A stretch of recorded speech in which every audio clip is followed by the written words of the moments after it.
Сайн байцгаана хүүхдүүдээ та бүгдэнд нь Австрали улсаас нэмэлж байна. За хаяг нь болохоор Батбаяшийн дүү Сэлтэмсрэн. За манай эхнэр Амглан байна. Англи нэр маань болохоор Ben Emma гэх. Тэр Австрали улсад одоо нэгтэй 10 жил амьдарч байна. Тийм 10 жил болсон. 10 жилийн хугацаанд одоо та бүхэндээ эндээс яг ямар хөө боломжтой байдаг, за тэтгэлэг авах боломж нь хэрэг байна, гадаадд сурахын давуу тал юу байна гэдгийг дүнэртэй зөвлөгөөнүүдийг өгье. За одоогоор болохоор хийж байгаа ажлууд маань болохоор миний хувьд бол Австрали улсад хувийн бизнесүүдээ хийгээд үйл хөдлөх хөрөнгө, ажил жуулчлал, худалдаа, хөшөө худалдааны бичгээр бизнес эрхэлдэг. Манай эхнэр маань Австрали улсад Австралийн граффитиг сургуульд одоо өөрийнхөө докторантыг хийж байна. Миний хийж байгаа чиглэл болохоор хиймэл оюухан суурилсан зочид буудлын салбарын системүүд дээр одоо ажиллаж байгаа. Бид хоёр болохоор хоёулаа Австрали мастеруудаа хотел менежментийн чиглэлээр болон төслийн менежментийн чиглэлээр мастеруудаа хамгаалсан. Тэгээд та бүхэнд тэр дээр хамгаалахад ямар урамшуул тэтгэлгүүд олох боломжтой вэ? За одоо та нарт ямар гоё ирээдүй байгааг ерөнхийд нь зөвлөе. За эхлээд бүгдээрээ хүүхдүүд та хамгийн чухал зүйл бол мэргэжлээ сонгох. Хамгийн чухал зүйл мэргэжлээ сонгоод буруу сонгосоос болоод үр дүн нь 10 жилээр 20 жилээр үр дүн нь оройтж гардаг. Тэгээд тэрэндээ бол цаг хугацаа гэдэг маш том зүйлийг алддаг. Тэгэхээр цаг хугацаагаа хэмжихэд бол хамгийн нэгдүгээр зүйл бол 18 наснаас өмнө мэргэжлээ зөв сонгох хэрэгтэй. За хэрхэн зөв мэргэжлээ сонгохыг гэвэл миний хувьд бол мэргэжил бол өөрийн чинь зан аршинда 100% нийцж байх хэрэгтэй. Тэрнээс үүш зах зээл дээр ямар мэргэжил чухал байна. За эсвэл одоо ийм мэргэжлэр явах юм бол илүү мөнгө олох байна. Тэр нь ерөөсөө хамаатай биш. Чи ямар мэргэжлэр ажиллавал ажралтай, үр дүнтэй, сонирхолтой байгаа талаа тэрийг бас олж мэдэх хэрэгтэй. Мэргэжил бүхэн бүгдээрээ үн цэнтэй тийм. Тэгэхээр бол Монголд бол нийтлэг хүмүүс болохоор одоо за ингээд нэг санхүү, эдийн засгийн худалдаа, маркетинг гэх хууль нийтлэг хэтэл бол гадаадд бол ерөөсөө хэдэн 100 мянган төрлийн мэргэжлүүд байгаа. Та бүхэн тэдгээр мэргэжлүүд нарийн мэргэжлүүдэнд хүртэл үн цэнтэй. Тэгээд тэдгээр мэргэжлүүдээр хамгийн гоё нь тэтгэлэг авах боломж нь илүү нээлттэй байна. Thank you there. Тэгэхээр нэгдүгээр зүйл бол мэргэжлээс хамгийн зөв сонгох хэрэгтэй. Тэдгээр мэргэжлээ сонгодог олон төрлийн судалгаануудын ажлууд байгаа тийм вебсайтууд зөндөө байгаа. Одоо бол орчин үеийн хүмүүс маань өөрийгөө таньж мэдэх тийм ямар зан аранштай юм бэ? За хүмүүстэй харьцах дуртай юм уу? Эсвэл датан дээр харьцах дуртай юм уу? Гадагшаа юм уу, дотгошоо юм уу гэд эдгээр бүхэн чиний мэргэжил сонгоход бүр 100% үр дүнтэй байгаа юм шүү. Тэднийг зөв сонгосны дараагийн алхам юу вэ гэхээр аль улсаас сонгох вэ гэж байна. Мэдээж дэлхийн боловсрол бол дэлхийн хэмжээний боловсрол өөрт чинь маш том хөрөнгө оруулалтыг хийн. Тэрхүү боловсролыг нэг л авцсан байхад ажралтай хийн хэмжээнд өрсөлдөж амьдрнаа гэсэн. Тэгэхээр мэргэжлээ зөв сонгочоод дараа нь болохоор мэргэжилтэд таарсан сургуулаа сонгох. За сургууль сонголт дээр Эмма болохоор хоёулаа хүүхдүүдэд энийг хэлэх хэрэгтэй байна. За манай хүн болохоор ажил жуулчлал зочид буудлын менежментээр Griffith University гэдэг Австралийн сургуульд мастер хамгаалсан. За одоо доктор болох илүү өөр чиглэлээр явж байгаа. За гэхдээ яагаад энэ сургуулийг сонгосон гэхээр чинь энэ сургууль маань өөрөө зөвхөн яг энэ мэргэжлээрээ дэлхийн топ 3-т ордог сургууль. Ялангуяа ажил жуулчлал тэгээд зочид буудлал энэ чиглэлээрээ манай сургууль илүү их судалгаа, сургалт явуулдаг. Энэгээр дэлхийд 3-т ордог, Австралид одоо 1-т ордог ийм сургууль байгаа. Тэгэхээр энэ нөгөө мэргэжлээсээ сонгосноос хамаарат ямар сургууль сонгох чинь чухал болж байгаа байхгүй. Harvard байна уу, Yale байна уу, Oxford байна уу те. Одоо Австралийн жишээ нь 10 сургууль топ дэлхийн 50-д ороод ирлээ. Гэхдээ эдгээр бол зүгээр дэлхийн хэмжээгээр ранглэгдэж байгаа болохоор чиний сонголтод нь аль сургууль гэдэг чи өөрөө сонгох хэрэгтэй байхгүй. Миний хувьд бол Canberra-гийн их сургуулийг төгссөн. Австралийн төв нийслэлд байдаг. Яг л улс төр, эдийн засаг, за тэр шинжлэх ухаантай бүх хүмүүстэй коннекшнээ холбоод хамгийн тохиромжтой сургууль байсан. Тэндээ ч үр дүндээ байсан. Гарааны эхлэл маань ихлэх маш илүү байсан. Манай бүх ангийнх маань бид нэр бүгдээрээ Австралийн аварцыг авсан. Тэгэхээр одоо бүгдээрээ сургуулийг бол ингээд өөрийнхөө мэргэжлээ тааруулсан гэдэг та мэдчихлээ. За өөрийнхөө зан аршинд тааруулж мэргэжлээ сонгоно. Мэргэжлээ тааруулж сургуулаа сонгоно. Гурав дахь алхам бол тэтгэлэг. Хэрхэн тэтгэлэг авах вэ? За бид хоёр болохоор Австралид 10 жил байж байгаа. Тэгээ Австралиас тэтгэлэг авч ирсэн учраас Австралийн талаар Австралид болохоор ерөнхийдөө бол нийтлэгээр мэддэг бол хоёр том тэтгэлэг байдаг. Австралийн аварц, Endeavour. Бус сургуулиудаас дахиад тэтгэлгүүдийг өгөх боломжтой байдаг. Танай сургууль ямар тэтгэлгийг санал болгодог вэ? За жишээ нь одоо яг олон улсын оюутнуудад зориулсан тэтгэлэг гэх юм бол чиний өөрийн чинь голч олон нийгэмд одоо үзүүлсэн хувь нэмэртэй тэрэнд тулгуурлаад 50% тэтгэлэг, 70% тэтгэлэг, 25% тэтгэлэг гэдэг тусдаа өөр байдаг. Тэр нь болохоор би үндсэн шалгуур нь чиний 10 жилийн дүн, хэлний дүн, тэгээд хүн одоо яг ямар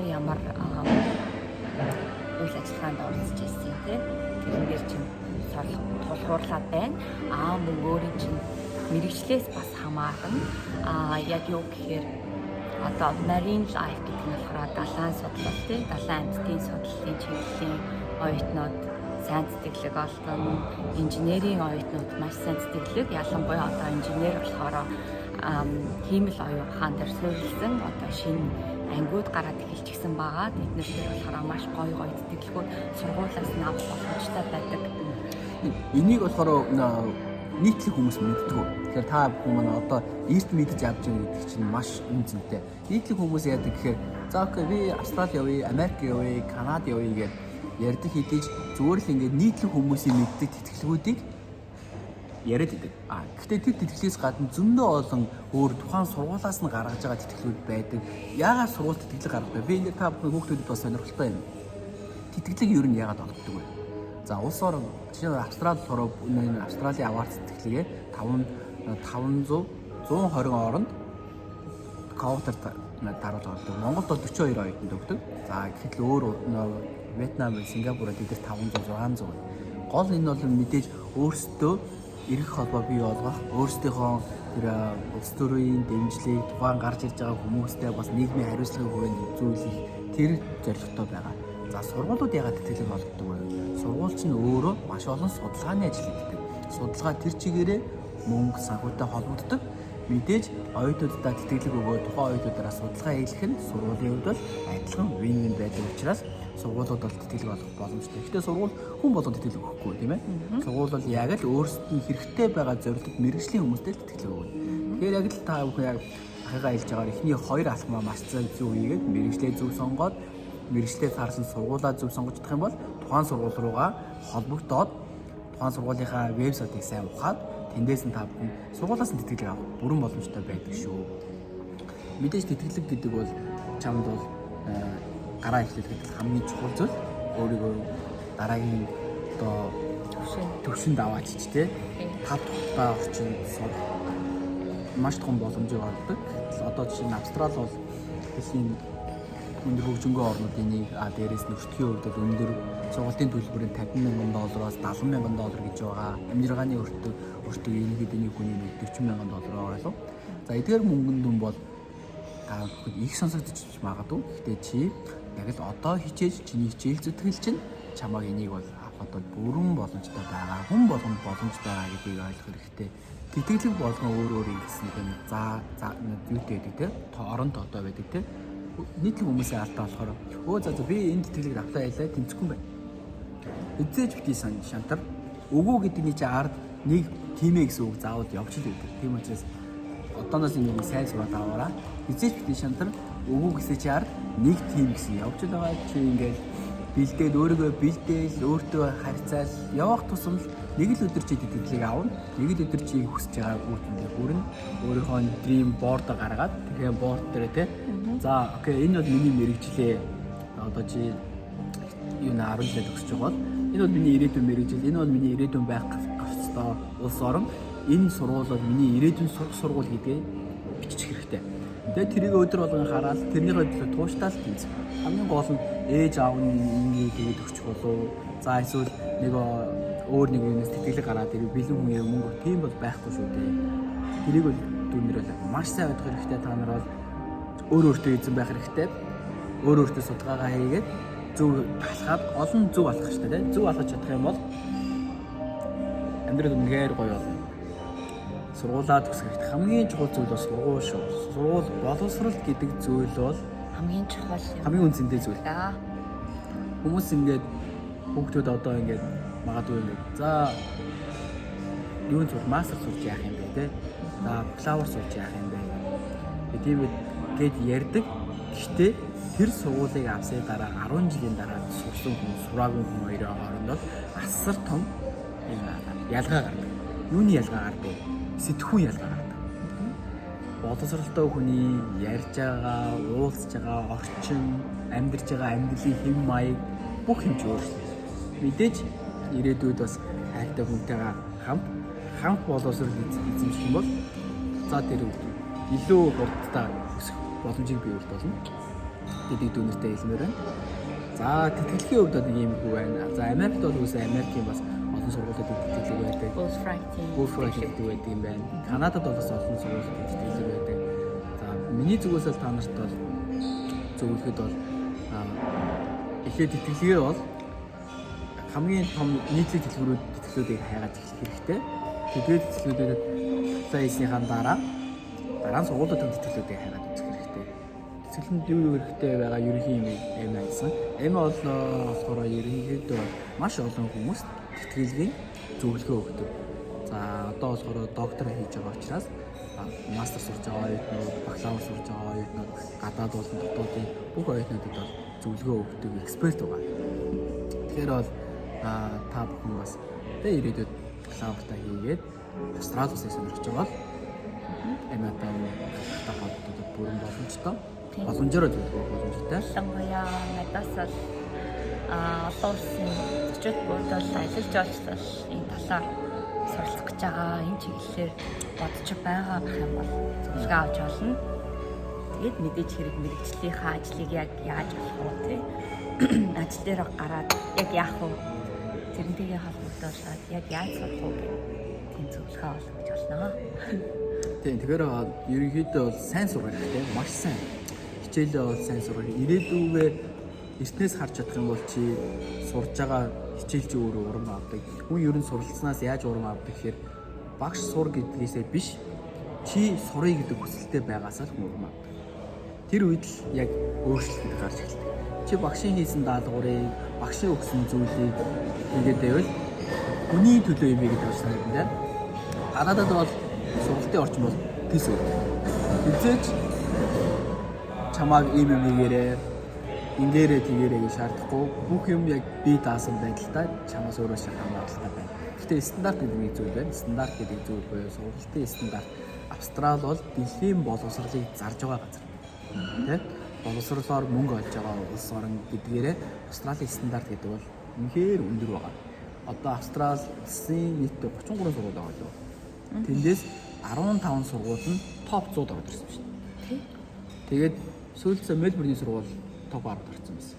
Мельбурний Сиднейгийн сургууль, Мельбурний сургууль, тэгээд Нью Саут Уэльсийн сургууль эднэрүүд аваад ирсэн.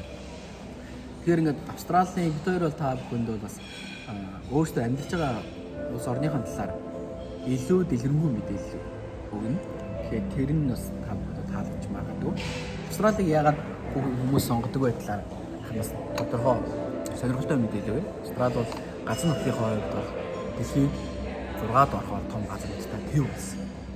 Монголын газар нутгийг 5 дахин нуулсан асар том удам төв улс бөгөөд 26 сая хүн амтаа нарлаг сайхан цаг агаартай 10,000 далаагаар хүрээлэгдсэн Транск хот байна.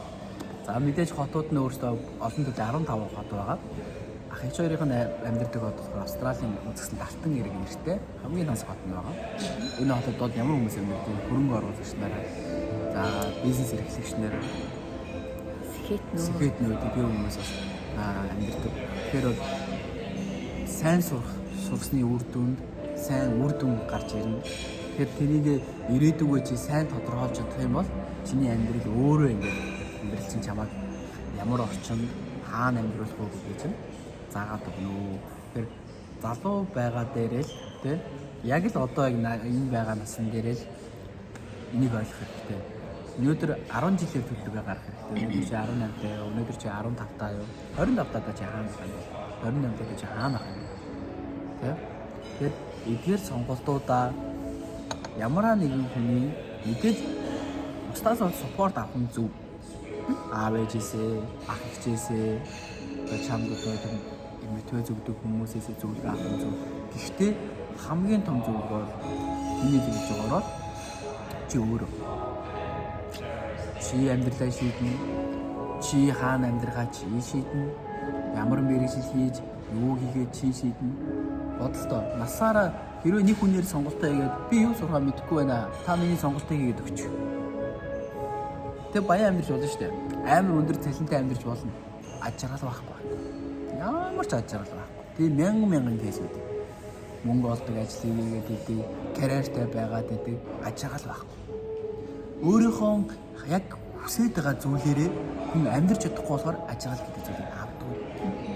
Тэгэхээр тэр зүйлийг багтаараа л олвол амжилт маш ойрхон байгаа. Оройтч олвол бас л хэцүү. Нилээн цаг хугацаа орно тийм ээ. Тэр дүүнэрт бол тэдгээр зүйлүүдийг та бүхэн одоо мэрэгжил өөрийгөө ямар мэрэгжил хамгийн сонгохдоо өөрийгөө сайн ойлгох хэрэгтэй.